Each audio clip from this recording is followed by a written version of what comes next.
let me go straight to Tel Aviv, where Lieutenant Colonel Peter Lerner is joining us. He's a senior spokesperson with IDF. Colonel Lerner, I appreciate your time.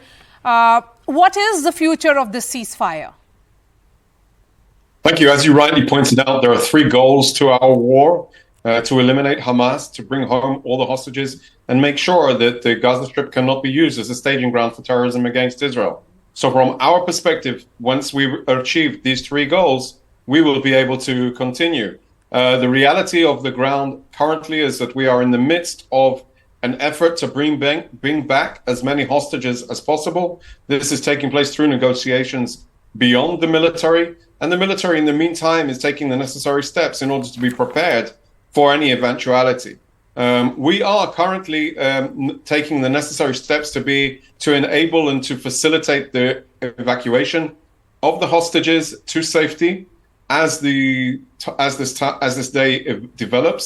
I unfortunately can't confirm at this hour here in Israel that the fourth installment of hostages has been released. Israel is looking in anticipation. Israeli society is currently gathered around television sets, watching, hoping to see more Israelis come home today. While you have ceasefire in Gaza, Israel has ramped up airstrikes in West Bank. My question is, how will you really build trust? So those two things are not connected. From our perspective, Hamas is the governing authority of the Gaza Strip. It is the authority and entity that built a terrorist army to attack Israel, as they did on the 7th of October, brutally, mercilessly massacring tens and over 1,200 Israelis and abducting over 240 others, Israelis and foreign nationals. So the two arenas, while they may seem connected, they are not connected factually. We have seen an uptick in the West Bank of Hamas terrorist activity in an attempt to create another arena, an arena of instability. And our activities in the West Bank are in order to maintain and pursue terrorists before they're able to conduct their acts. But indeed, the two arenas are separate. There is a concern, but we are very much focused on Hamas in the Gaza Strip in order to make sure and achieve that we can achieve our goals at preventing them from ever wielding the sword of death above our heads ever again, because we know what they do. If they can, they chop it off. And Prime Minister Netanyahu met Israeli troops inside Gaza. Colonel Lerner, is the Israeli army planning to stay inside Gaza? The IDF is currently positioned within the Gaza Strip, in the northern Gaza Strip. We are currently learning our lessons from the last 7 weeks in order to be prepared for the need to continue our offensives against Hamas, our offensive capabilities wherever Hamas is hiding, wherever their leadership is taking refuge, and in order to defeat Hamas once and for all. So I would say we are taking the necessary steps in order to be prepared for the instruction that the government gives us to pursue Hamas and make sure that they never pose a threat to Israel ever again. Indeed, the forces on the ground are in defensive operational pause over the last 3 days, and now in day 4. That pause has been maintained, and we are protecting our forces in order to make sure that Hamas don't take advantage of this hiatus in order to conduct attacks against us. But it is a reality that could develop further, and we need to be prepared for every type of development on the field. And the reports that are coming in of the health of those captives who have released, could you give us more details about it? So obviously, most important is to take the hostages home, embrace them, give them a safe place, a place of security, and I would say rehabilitation. I can't imagine what they have been through in the last 51 days already. And indeed, they are teaching us and sharing a lot from their experiences.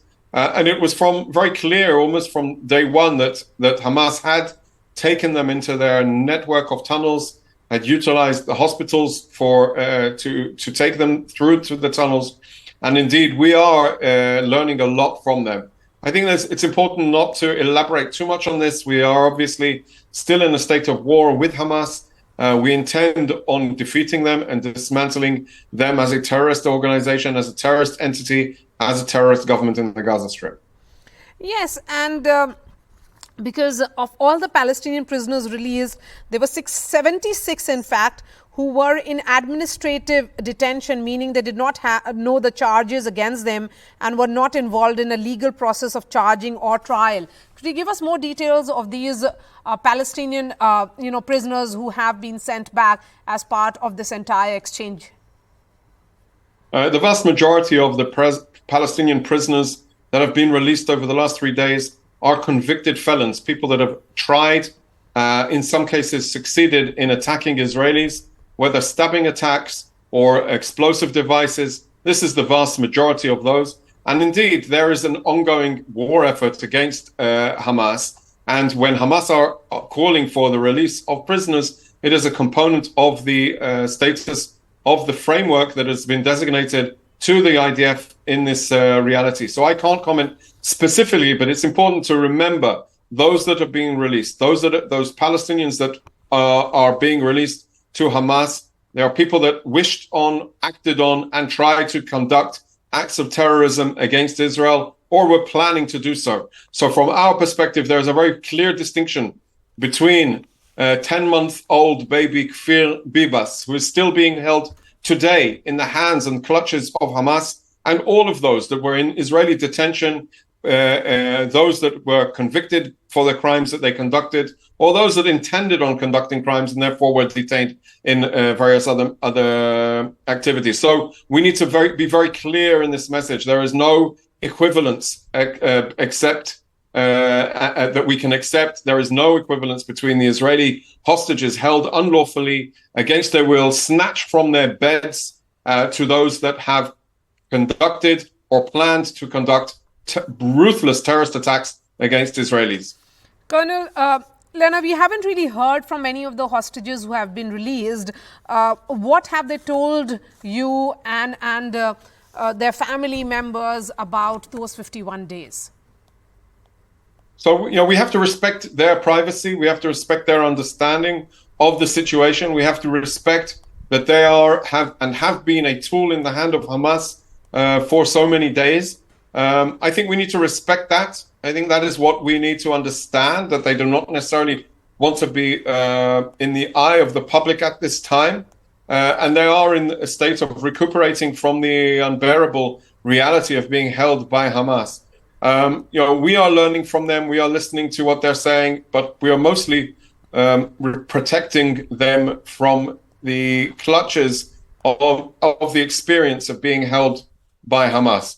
It's an important role. It's an important situation that these people be protected. And our intrigue, our public intrigue, as far as the media coverage, is not the most important thing at this time. Yes. So what happens after these 4 days, which led to halt of the war, end?